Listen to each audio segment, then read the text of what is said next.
हे दोस्तों, मुझे उम्मीद है कि आप सभी अच्छे होंगे। दोस्तों, मैं आज आपको बताने जा रहा हूँ हिंदी कविता गज़ल। जैसे कि इसमें प्रस्तुत शायरी फिराक गोरखपुरी द्वारा रचित है और इस पद में कवि ये कहते हैं, जैसे कि हम फर्स्ट पैराग्राफ पर आ जाते हैं। नौरस गूंजे पंखुड़िया की नाजुक घेरे खोले हैं, उड़ जाने को रंगों व गुलशन पे पर तोले हैं। इस पद में कवि ये कहते हैं कि साहित्य के नौ रस की कली कोमल पंखुड़ी के समान है। यानी साहित्य के नौ रस एक कोमल पंखुड़ी के समान है। जिस प्रकार पंखुड़ियाँ के खिलने पर बगीचे में अपनी वह रंग सुगंध को चारों ओर फैलाने के लिए इच्छुक यानी तैयार रहते हैं, उसी प्रकार साहित्य के नौ रस एक कोमल व मधुर भावों को जागृत करते हैं। यानी जैसे कमल की पंखुड़ी अपनी सुगंध को चारों ओर फैलाने के लिए तैयार रहती है यानी इच्छुक रहती है, उसी प्रकार साहित्य के नौ रस भी कोमल व मधुर भावों को जागृत करते हैं। अब आ जाते हैं सेकंड पैराग्राफ का। ये था फर्स्ट। तारे आंखें झपकावे है, जर्रा जर्रा सोए है, तुम भी सुनो हो यारो, शब में सन्नाटे कुछ बोले हैं। इस पद में कवि ये कहते हैं कि आकाश में तारे जो है वो टिमटिमा रहे हैं, प्रकृति का प्रत्येक कण सोया हुआ है, यानी प्रकृति के जितने भी लोग हैं सब सोए हुए हैं। हे मित्रों, कवि तुम लोगों से कहता है, हे मित्रों ध्यान से सुनो, रात के सन्नाटे भी हमसे कुछ बोल रहे हैं।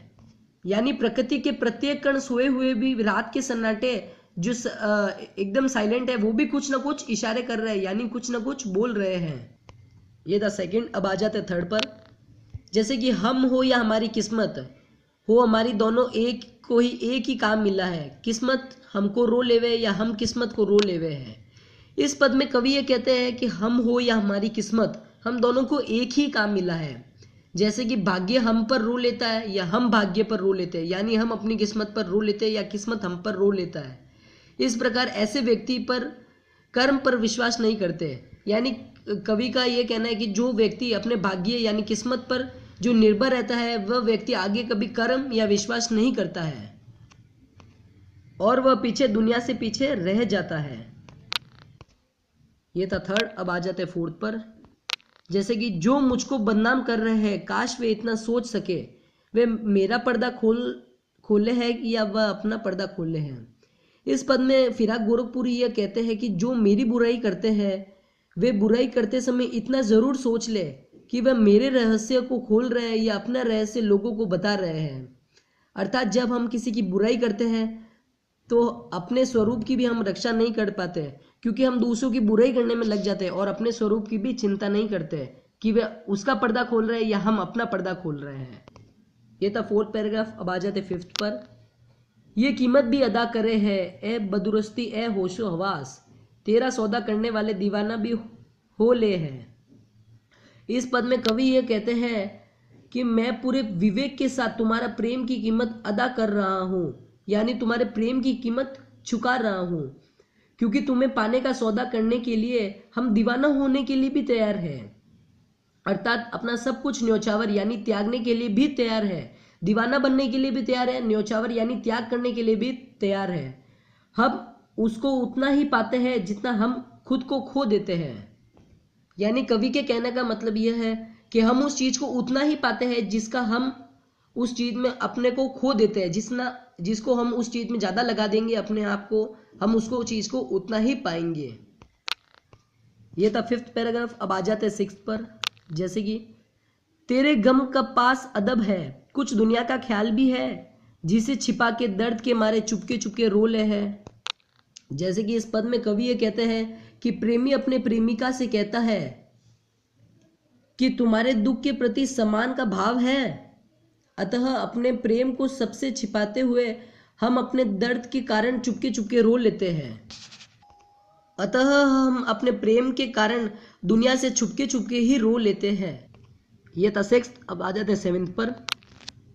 यानी जैसे फितरत का कायम है तवाज़ुन, आलमे हुस्नो इश्क में भी उनको उतना ही पाते हैं जितना खुद को उस चीज़ में खो लेते हैं। यानी कवि के यहाँ कहने का मतलब है कि प्रेमी अपने धैर्य का वर्णन करते हुए कहता है कि प्रेम व सौंदर्य की अधिकता में भी वे दोनों में संतुलन बनाए रखता हूँ, यह मेरा स्वभाव है, क्योंकि अपने प्रेम को प्राप्त करने के लिए मैं पूर्ण संपन्न भाव चाहिए। यहाँ पे कवि के कहने का ये मतलब कि अगर हमें अपने प्रेम को प्राप्त करना है तो हमें पूर्ण संपन्न भाव चाहिए हम उस चीज में उतना ही खो जाते हैं जितना हम उस चीज को पाते हैं। अगर हमें कुछ पाना है तो हमें उस चीज में खोना ही पड़ेगा, जितना खोगे उतना ही पाओगे। ये था 7th। अब आ जाते 8th पर।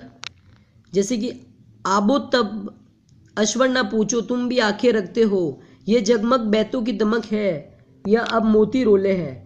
इस पद में कवि ये कहते हैं कि ये जगमगाते शेर यानी शायरी है या उनकी चमक दमक है।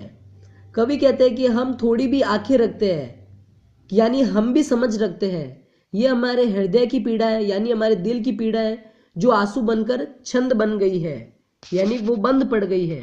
हमारे हृदय की पीड़ा भी हमारी छंद बनकर रह गई है, यानी हमारे हृदय की पीड़ा आंसू बनकर छंद बन गई है। अब आ जाता है 9 पैराग्राफ पर। जैसे ऐसे में तू याद आए है अंजुमन में हृदय रिंदों को, रात गए गुरुद में फरिश्ते बाबू गुने जब खोले हैं। इस पद में कवि ये कहते हैं कि प्रेमी कहता है कि मदिरा यानी शराब की महफिल यानी नशे में हमेशा तुम याद आती हो, जो ऐसा लगता है कि मानो आधी रात गई यानी आधी रात बीते हुए में आसमान में देवदूत इस संसार के सामने पाप के अध्याय खोल रहे हैं, यानी आधी रात बीते हुए में आसमान में देवदूत इस संसार में सारे पाप का अध्याय खोल रहे हैं, यानी वे पाप के आगमन सारे खोल रहे हैं इस दुनिया में। 10th। सदके फिराक एजाजे सुकुन में कैसा उड़ा ली है आवाज, इन गजलों के परिंदे में तो मीर भी गजलें बोले हैं। इस पद में कवि ये कहते हैं कि कवि फिराक गोरखपुरी यह कहते हैं कि मेरी बेहतरीन शायरी ने ऐसे गुण अपना लिए हैं कि इन गजलों को सुनकर लोग यह अनुभव करते हैं कि इन गजलों में मीर के गजलों की समानता है। यानी फिराक गोरखपुरी जो कवि है वे अपने आप को श्रेष्ठ मानते हैं गजलों के रूप में। उस टाइम में मीर कोई गजलों के महानायक होंगे, वो उसके साथ अपनी तुलना कर रहे हैं कि मेरी गजलों में भी यह अनुभव मिलता है कि वह मीर की गजलों के समान है। वे अपनी तुलना मीर से कर रहे हैं। अब आ जाते हैं इनके विशेष पर। जैसे कि जर्रा जर्रा में पुनरुक्ति अलंकार का प्रयोग किया गया है, हम हो में अनुप्रास अलंकार का प्रयोग किया गया है, और जैसे कि चुपके चुपके में पुनरुक्ति अलंकार का प्रयोग किया गया है। यानी जर्रा जर्रा में पुनरुक्ति अलंकार का प्रयोग है, चुपके चुपके में पुनरुक्ति अलंकार का प्रयोग है, और हम में अनुप्रास अलंकार का प्रयोग किया गया है। और जैसे कि अपन ये कह सकते हैं कि उर्दू साहित्य के अनुसार यह श्रृंगार में रचना है। इस गजल में उर्दू शब्दावली का अधिक प्रयोग किया गया है, यानी उर्दू शब्दों का बहुमूल्य है। इनमें प्राथमिक सौंदर्य, मानवीय आकर्षण और प्रेम की सघनता आदि भावों का वर्णन किया गया है। अब आ जाते हैं इनके क्वेश्चन आंसर पर। जैसे कि खुद का पर्दा खोलने से क्या आशय है।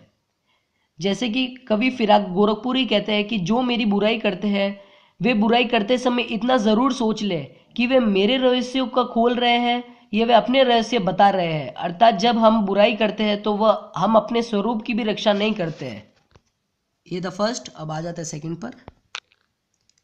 जैसे कि किस्मत हमको रो लेवे या हम किस्मत को रो लेवे है। इस पंक्ति से शायर की किस्मत के साथ तना तनी की रिश्ता अभिव्यक्ति हुआ है, चर्चा कीजिए। हम हो या हमारी किस्मत, हम दोनों को एक ही काम मिला है। भाग्य हम पर रो लेता है या हम भाग्य पर रो लेते हैं। इस प्रकार ऐसे व्यक्ति कम पर विश्वास नहीं करते। कवि के कथन का यह अनूठा ढंग है कि इसके माध्यम से कवि कहना चाहता है कि हमारा भाग्य साथ नहीं दे रहा है, हमारी किस्मत अच्छी नहीं है। अर्थात हम कभी भी निराश होते तो हम अपनी किस्मत को ही दोष देते हैं। ऐसे में हम अपनी किस्मत को दोष नहीं देना चाहिए और हमें आगे बढ़ते रहना चाहिए, क्योंकि किस्मत को दोष देने वाला व्यक्ति हमेशा हारता है। अब आप इनकी ये नोट भी कर सकते हैं। जैसे कि गजल, संदर्भ, इसका अर्थ, फर्स्ट पैराग्राफ का अर्थ,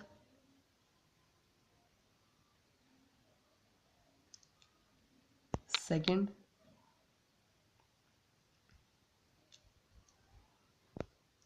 थर्ड,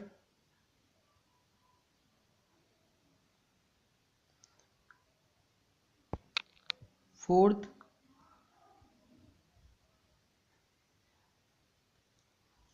फिफ्थ।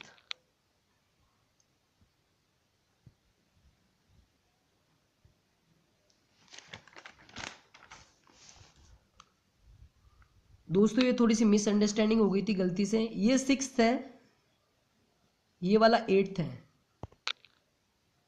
ये 6th है, 6th 7th और ये 8।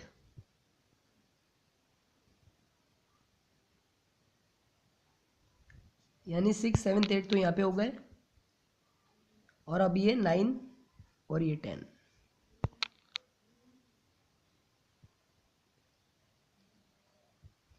ये उनके विशेष अनुप्रास अलंकार और पुनरुक्ति अलंकार का इसमें प्रयोग नहीं किया गया है, आपको वो बुक से ही नोट करना पड़ेगा। क्वेश्चन आंसर फर्स्ट,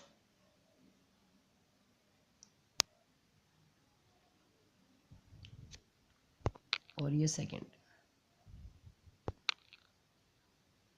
मुझे उम्मीद है आपको ये वीडियो पसंद आया होगा। वीडियो को लाइक और शेयर जरूर करें और प्लीज़ हमारे चैनल को सब्सक्राइब करना मत भूलें।